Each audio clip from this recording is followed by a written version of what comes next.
All right, let's talk about conservation of energy. Now, in order to understand what we're talking about when we're talking about the law of conservation of energy, the first thing we want to talk about is what we call total mechanical energy. So, your total mechanical energy, right, is simply the sum of your kinetic and potential energies, right? So, it's the energy present in a system that is capable of doing work.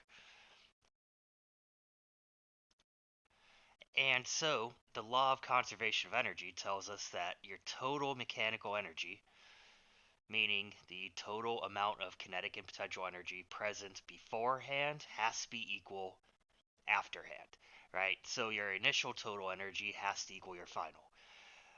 And again, this is when we're talking about, say, a closed system, right? So, a system that has no outside force doing work on it.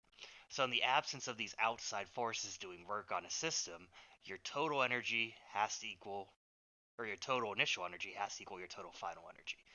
Now, that doesn't mean that your individual energies can change, right? Potential can become kinetic, kinetic can become potential, but that total energy needs to remain identical, right? So, if we want to expand on this, our initial kinetic plus our initial potential is equal to our final kinetic plus our final potential. So let's take, for instance, let's say you had yourself a pendulum. And we'll draw three different stages of the pendulum's trip. So the pendulum takes a path like this, right? And it's going to swing back and forth. Well, at either end, right, all of that energy is present as gravitational potential energy, right? It's in an elevated position and it's not moving. Now, down here at the very bottom of its swing, though, right, all of that energy, all of that potential energy up here has been converted to kinetic, right? So as your pendulum swings, it loses potential energy, gains kinetic energy because it's gaining speed. Down here at its lowest height, we could say that it's all kinetic energy. And then as it swings past your equilibrium position, right, that kinetic energy shrinks as it slows down, and as it raises in altitude, it gains potential energy. Now, your overall total energy must remain constant in the absence of an outside force, but those individual energies can change, meaning, again, your potential can become kinetic, kinetic can become potential. But the key here is that that total energy, your total mechanical energy, must remain constant. Now, a lot of people, in our daily lives, let's say again, we're talking about this pendulum. If you've got a pendulum running in your house, right, eventually it's going to stop, right?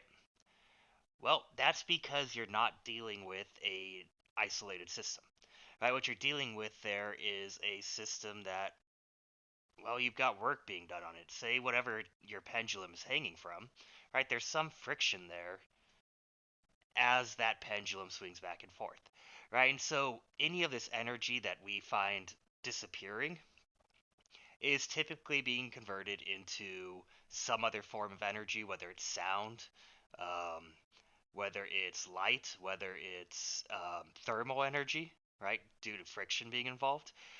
So if you're seeing energy disappearing from a system, that's evidence that your system is not isolated, right, and that you've got some outside forces working there. But again, when we're dealing with problems here, we consider these systems to be isolated. Your total energy must remain constant. So let's take a look at example 1010 in the notes. So at the county fair, Katie tries her hand at the ring the bell attraction. She swings the mallet hard enough to give the ball an upward initial speed of 8 meters per second. We want to know, will the ball ring the bell 3 meters from the bottom?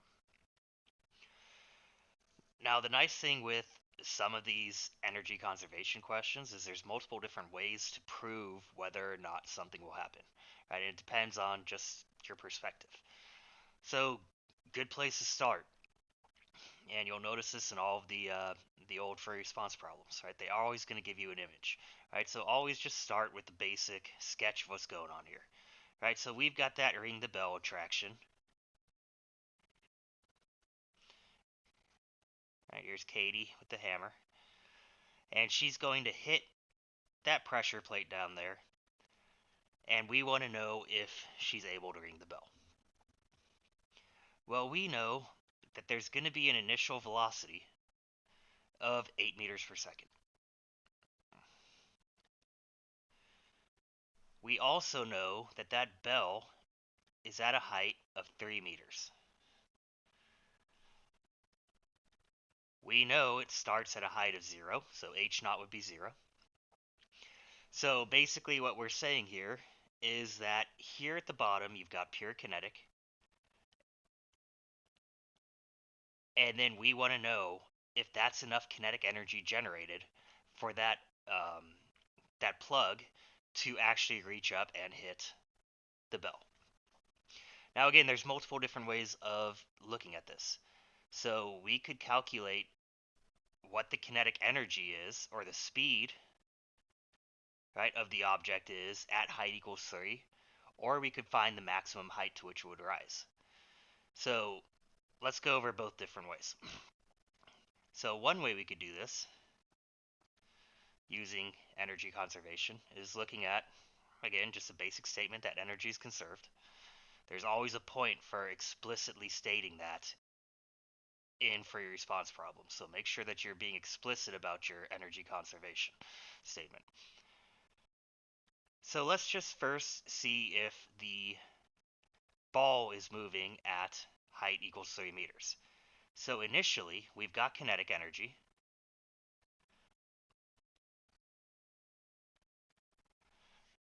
And we want to see what happens here at the end.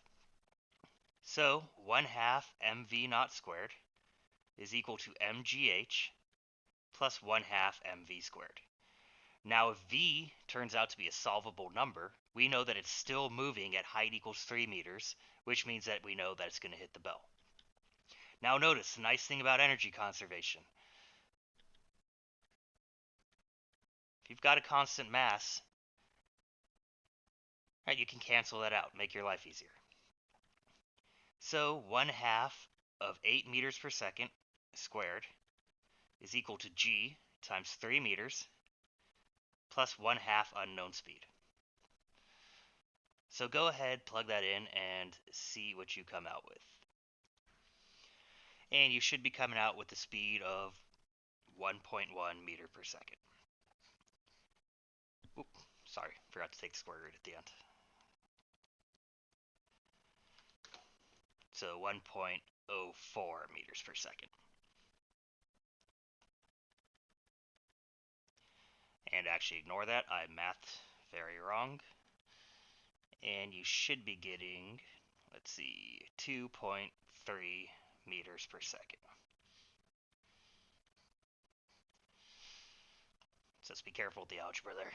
Happens to the best of us. So if it's still moving at 2.3 meters per second at a height of 3 meters, we know it's going to ring the bell. Now alternatively, we can look at it a different way. We could also look at it in terms of, again, starting with our basic statement that energy is conserved. We could say that we're going to take that initial kinetic energy and we're going to say that we don't care where the bell is located. Let's just see what the maximum height that ball could reach, right? So if all of that kinetic energy were transferred to potential, how high would the ball possibly go? Right, so again, 1/2 mv naught squared is equal to mgh. Again, your masses cancel. So 1/2 of 8 meters per second squared equals g times the maximum height. So do your math, solve out for height. And you should be getting 3.3 meters. Right, so we know that there's enough kinetic energy present at the bottom of the ring the bell attraction for that ball to rise a maximum height of 3.3 meters. Right, so that would tell us that yes, if the bell is located at 3 meters, the ball definitely hits it. Right, so there's always multiple different ways that you can solve these energy conservation problems, which is nice. Now I'll be uploading a set of, low tier conservation problems, and then we'll start kicking it up a notch or two as the week goes on. This week and next week, we're going to focus entirely on conservation of energy. Um, Now, the next video I'll be putting out is on conservative and non-conservative forces, but that's going to be very short, and it probably won't be out until the end of the week or next week. Because again, we want to focus our energy, focus our minds on conservation of energy. So, hope all is well. I'll see you in the live sessions.